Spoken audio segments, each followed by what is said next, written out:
Good morning, Madam People. Good morning, universe. In the world.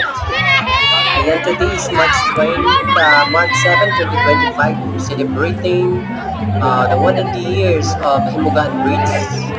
That connecting Barangay Paraíso, Barangay Pabrika. Dito lang yan sa Sagay City, Negros Occidental. Ito po yung nagdudugtong na tulay dito sa Pabrika at Paraíso.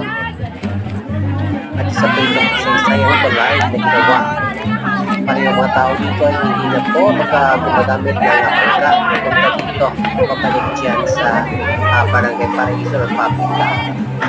So ngayon, sinisipler po ito ang 100 years old ng Himugaan Bridge.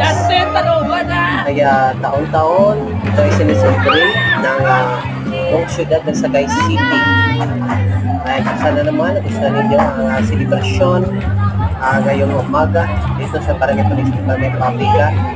Lahat ng mga constituents ng barangay na sakop ng Himugaan Bridge ay nag-participate dito sa kanilang mga programs. Yan, meron tayong mga dancers, meron tayong band, banda, Pabrika at Barangay Paraíso. Yes, may mga Zumba dancers na nandito. Ito po yung isa sa pinakamagandang tanawin na may tulay dito sa Negros. At ngayon po, itong tulay na ito ay hindi na po pinakadaanan sa mga malaki at mabibigat na mga sasakyan dahil po hindi na po ito i-renovate dahil sa sobrang tanda na. So yan guys, thank you so much for watching. Thank you mga ka-flowers. Maraming salamat sa mga nag-follow dito sa akin sa aking YT channel. Ito sa ating mga kaibigan dyan, mga kapatid all over Philippines. Thank you so much and good morning.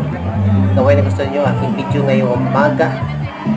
Yes, celebrating the 100 years of Himugaan Bridge, connecting Barangay Paraíso and Barangay Pabrika.